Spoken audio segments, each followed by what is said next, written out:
Welcome back to Let's Play Ace Combat X. Again. Yeah, no, this is totally not the, fourth time we're recording this. Something like that. But definitely not. Nope. So anyways, now we get to do the boring mission Terminus of 6. Is home to both vital Aurelian oil fields and the Gleipnir's hangar. Intelligence has informed us that an Aurelian scientist is being held captive within this facility. It's highly likely that he has obtained invaluable information on the Gleipnir, and more importantly, he is a fellow Aurelian who must be rescued. The Allied submarine Naiad will be used in his rescue. In order to draw the enemy's attention from the Naiad, the Allied fleet will engage in a diversionary operation.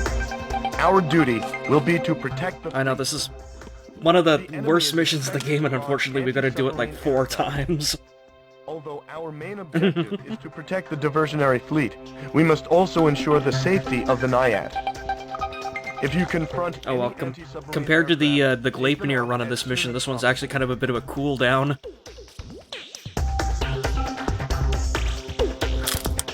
Crow, no eating on mic.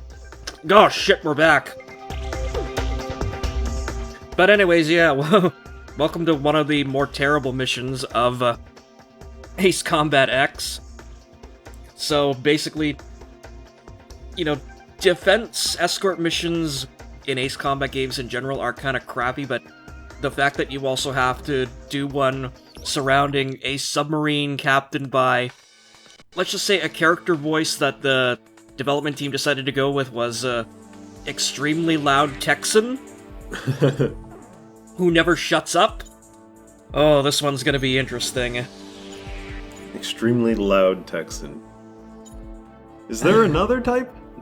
I'm kidding. I was gonna say, oh shit, you're right.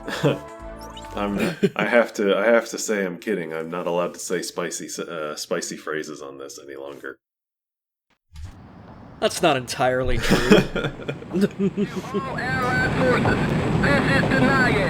So is that him? That is him, yes. That is the captain of the stealth infiltration submarine, who screams all of his lines of dialogue over the radio.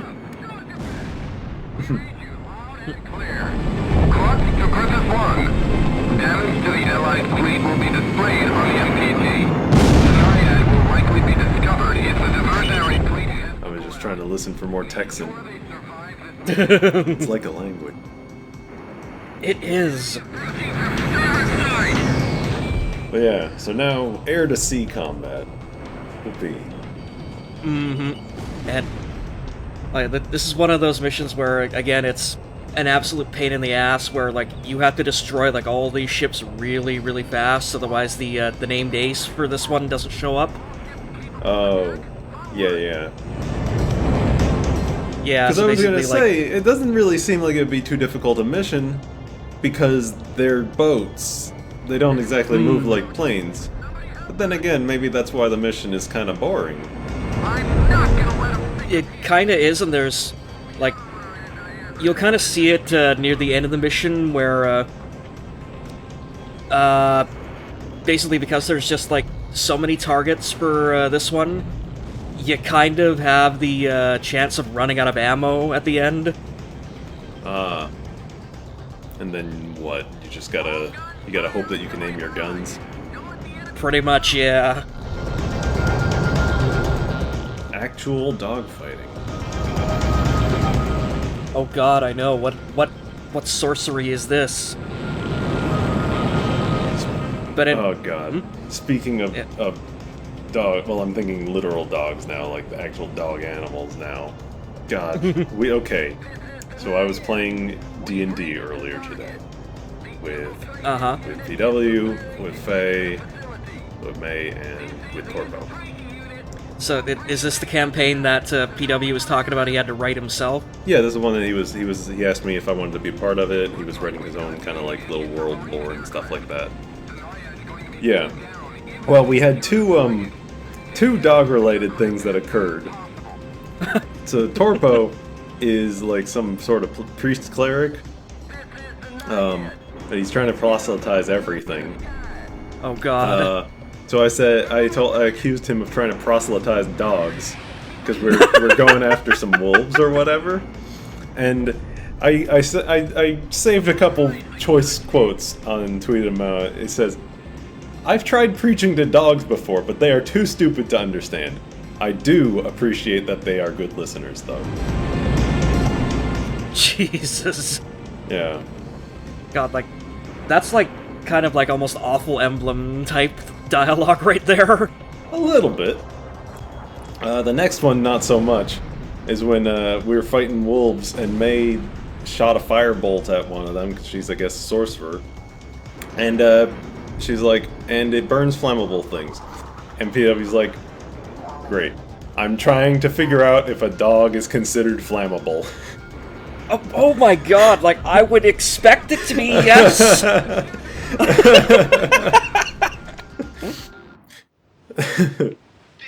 the Naiad. We have secured the target and are commencing extraction. Good job! Alright! That doesn't sound super Texan to me. This is the Naiad. Well, maybe. Anyway, but yes, dog ignited. Dog ignited and did not survive to the next turn because it was just literally a wolf. Holy shit. We're surfacing!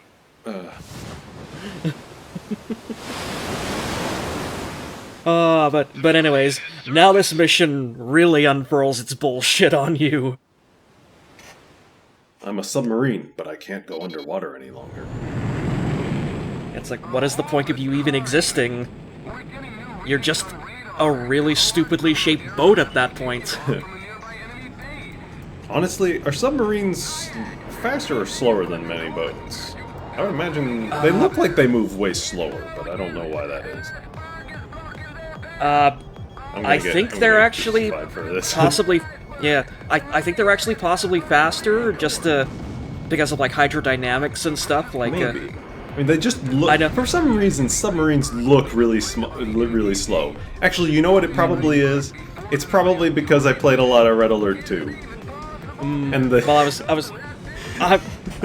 was gonna say, it's probably, like, popular misconceptions or something, because, like, Hunt for Red October did a lot of, like, shit like that, too, like, Look, the subs in Red Alert 2 were really slow, and the flak boats were really fast. Therefore, subs are slow in real life. I'm glad we had this discussion. Yeah, basically just... Okay, like actual military people, email me on this web zone, are submarines fast? Need a link to your Angel Fire? Yeah, email me on my GeoCities page. God, this is another game entirely. Have you seen this whole Hypnospace Outlaw recently? You seen people talking haven't, about no. it? So it's a game. No. It's a game for PC that just came out. And the idea is that it's like a trip back into the late 90s internet. You are... Oh, so it's... Oh, that's a stealth bomber, sure. Yep. So it's basically Y2K, but actually getting the Y2K part right. It's not... Well, it's late 1999. But it's done in, like... Jesus. You're really cutting it close there, man. Oh god, yeah, but that's okay. The hitboxes on the B2s are really weird, so... But okay, so the idea is Hypnospace is like the internet but while you sleep. So you go to sleep with like some sort of headset on and you can browse the internet while you're asleep. So you are an enforcer on this internet or whatever. Because it's basically, I guess, like a private internet type of thing. So you are employed by the company that runs it. And so you end up having to scour pages for things that are not compliant with, like, terms of service or whatever. So, you know, like crime, copyright infringement, illegal activity, illegal payment processors, whatever. But the whole deal is, it's just shitloads of 90s-ass web page design. Horrible GIFs, dithering. Web 1.0 shit. Yes, it is honestly pretty glorious to behold. Every single page basically has its own, like, low kilobit per second music playing. Like 90s ass, I tell ya, man. So they kind of went the full Emily is away route on it. Yeah, including its own OS. Whatever. So you have a desktop, you have your apps for it and everything. But it's funny because you can, like, as you load pages, if you wiggle the mouse around, it'll actually load the pages faster and stuff like that. Yeah. Oh yeah, because I remember like that was like a common like internet urban legend, like, oh, wiggle the mouse and it makes it load faster. Yep. Yeah, things like that. Oh, that's fantastic. It's really interesting. And it's just, but it's also like a detective type of game, so you have to like try to figure out, well, how do I, like the first thing is look for some copyright infringement or whatever. You get a picture of the thing that's infringing, you browse web pages, and you find it, you knock them out, and you get paid. The one I'm on right now, though, some dude's been uploading shock images and hacking them onto people's personal pages. So you gotta, A, get rid of the shock images, and B, figure out who it is. And I'm pretty sure I know who it is, because of, you know, putting 2 and 2 together related to, like, user IDs and things like that, but I don't know, I haven't been able to get him, I haven't been able to put the dots together enough to actually, like, convict the dude. Oh. But so that's kind of the fun, is figuring out, like, just, you know, traveling around this ancient-ass internet. There's gotta be, like, probably, like, an analog or, like, something awful on there somewhere, right? Probably. Because, like, SA was just, like, peak, okay, like, late 90s, early 2000s internet. Yeah. It's really interesting. It's definitely worth, like, looking up, at least, to see the sort of stuff that's in it. Because they had to make up all sorts of, like, fake brands, and genres of music, and all sorts of things.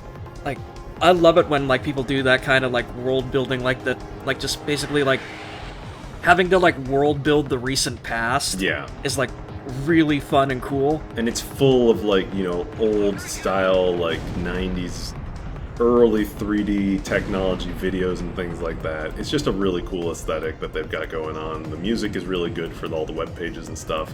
It's just really nostalgic. It's fun. Oh, that's fantastic. So what was the game called again, just in case anyone's interested in it? Hypnospace Outlaw. And it just came out on Steam recently. I kickstarted it a while back, and pretty satisfied. Nice. But anyways, yeah, here's the point I was talking about earlier, where, okay, I'm completely out of ammo except for the gun, and I've got to deal with, basically stealth fighters for the rest of the mission, until this goddamn stupid submarine leaves the area. It's almost on its way out, isn't it? Kinda. It's the blue hexagon down there at the bottom, so it's getting close, but basically, if you leave it to its own devices long enough, it will just randomly die. Plus, you're on a timer, I see. Yup. And that timer would actually be even shorter if we didn't do Mission 3B, where basically you lose all your fuel if you lose that one or you fuck it up. So, like, this game is, like, surprisingly in-depth for the way, like, its missions interact with one another, just on a, like, technical gameplay level. That's pretty neat, at least. Gives you an actual feeling of being able to affect what's going on. Well,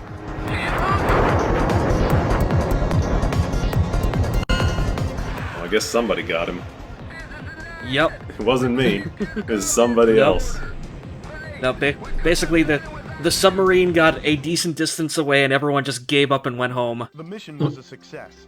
The Naiad has returned. I'm in a plane, but what does that mean? I can't chase down that sub. It's going too quickly. We've started to make some sense of the Gleipnir stealth It's just system. impossible. It'll take some time to fully analyze the data, but it just looks like there might be a way to partially the way shut that down you the get stealth through system. games like these is you don't think about the actual rules the world runs on. Battle against the Gleipnir. Don't think, just have fun. Shoot down planes. Welcome to Ace Combat, baby. Watch my LPs.